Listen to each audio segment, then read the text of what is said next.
আসসালামু আলাইকুম ওয়া রাহমাতুল্লাহি ওয়া বারাকাতুহু। আশা করি সবাই ভালো আছেন, সুস্থ আছেন। আপনাদের সবাইকে স্বাগতম আমাদের আরো একটি সেশনে Python 3 programming on Beecrowd beginner level। আজকের সেশনে আমরা সলভ করছি প্রবলেম 1097। তো চলুন শুরু করা যাক। আচ্ছা, সিকোয়েন্স ij3 এর আগে আমরা সলভ করে এসেছি ij1 এবং ij2।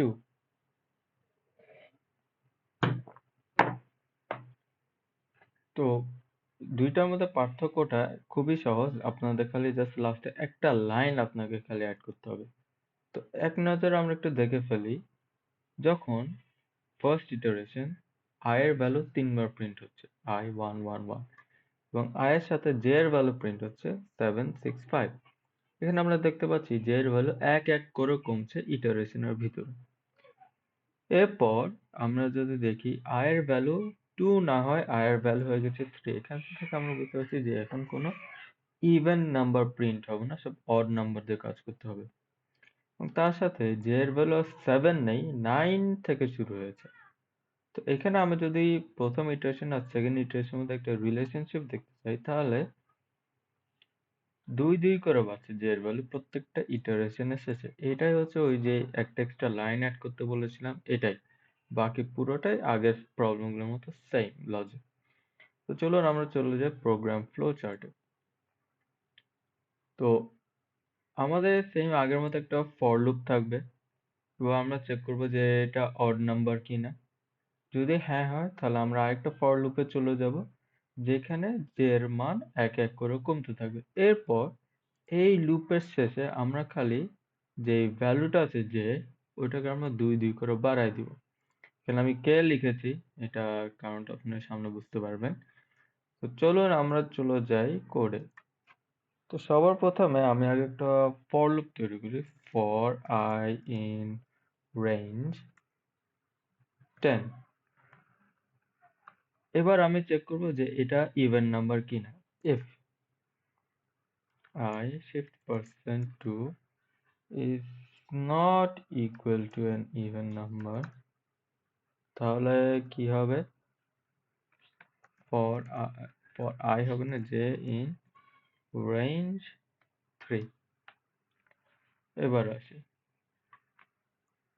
এখানে আমাকে লিখো না, আগে থেকে একটা ভ্যারিয়েবল ডিক্লেয়ার করে দিয়ে k equals to 7। এখানে আমি যেটা করব, j এর value equals to k minus j। এই ছোট হাতে যে এটা হচ্ছে এই ফর লুপের নাম্বারটা ইটারেট হবে। এবার আমি এটাকে প্রিন্ট করব, এটা ছোট হাতে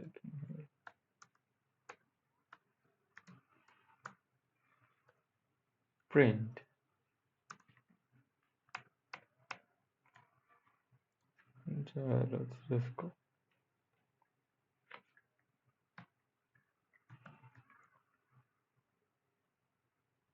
এখানে i এর ভ্যালু প্রিন্ট হবে, আর এইদিকে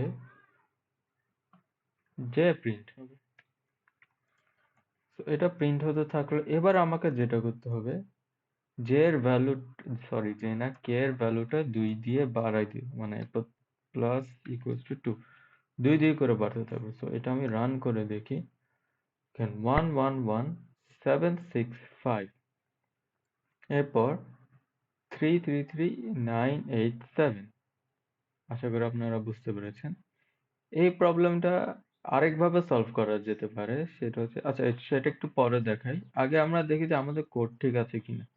তাহলে কপি, লেটস সাবমিট।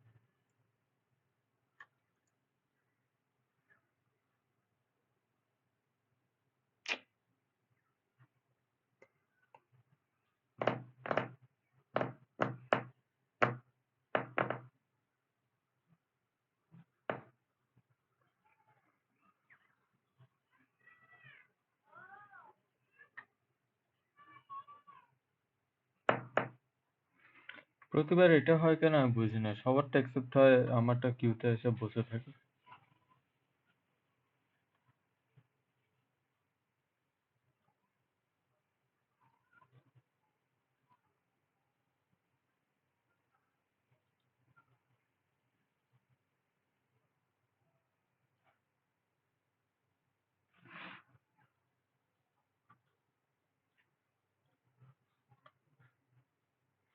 আচ্ছা, এটা অ্যাকসেপ্ট হতে থাকুক, ততক্ষণ আমি আপনাদের যেটা দেখাতে চাচ্ছিলাম, আমি চাইলে এই লাইনটা বাদ দিয়ে দিতে পারি। বাদ দিয়ে এখানে রেঞ্জ 1, মানে 1 থেকে শুরু হবে 10 পর্যন্ত যাবে, এবং এটা কিন্তু স্টেপ হবে 2 করে। তো এইখানে আমাকে আর চেক করতে হচ্ছে না যে এটা ইভেন নাম্বার কিনা। দেখেন ঠিক আমাদের একই আউটপুট এসেছে, 111765333 987। লাস্ট আমি যদি দেখি 999 15 14 13, এটাও আরেকটা ওয়ে যেভাবে আপনারা এই প্রবলেমটা সলভ করতে পারেন। দেখি আমাদের, ও ইয়েস, আমাদের এটা অ্যাকসেপ্টেড হয়েছে। এবার দেখি আমাদের এই প্রবলেমটা অ্যাকসেপ্ট হয় কিনা। So let's copy this.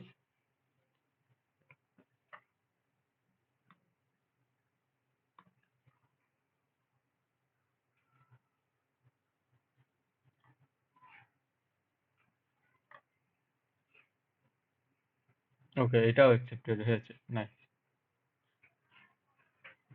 তো আপনারা বুঝতেই পারছেন যে একটা প্রবলেম অনেকভাবে সলভ করা যেতে পারে, এবং সবগুলা মেথডে কিন্তু করে, কিন্তু সবচেয়ে এফিশিয়েন্ট মেথডটা এখানে কোথায়? আমার কাছে আমি বলবো যে আজকে আমরা যে প্রবলেমটা সলভ করেছিলাম, এখানে সেকেন্ড মেথডটা হচ্ছে মোর এফিশিয়েন্ট, কারণ এখানে আমার লেস লাইন অফ কোড লাগছে। এখন এটা আমি বলেছি, কিন্তু আমাকে দেখতে হবে এটার in terms of execution speed কোনটা, মানে কোনটা আউটপুট আমাকে সবচেয়ে তাড়াতাড়ি দিয়েছে। যদি এটার আউটপুট তাড়াতাড়ি দিয়ে থাকে তাহলে এটা মোর এফিশিয়েন্ট, যদি আমার আগের মেথডটা থাকে যেটা আমি ইফ দিয়ে করেছি ওইটা মোর সাফিসিয়েন্ট। তবে আমার মনে হয় এটা আরো এফিশিয়েন্ট হবে, কারণ ওইখানে একটা লাইন আমার চলে যাচ্ছে।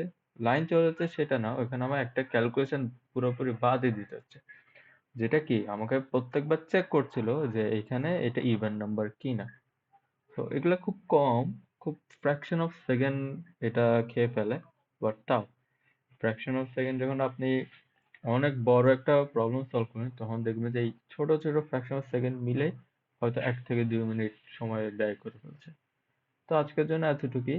ইনশাল্লাহ দেখা হচ্ছে আপনাদের সাথে আগামীকাল। সবাই ভালো থাকবেন, সুস্থ থাকবেন। আল্লাহ হাফেজ। আসসালামু আলাইকুম।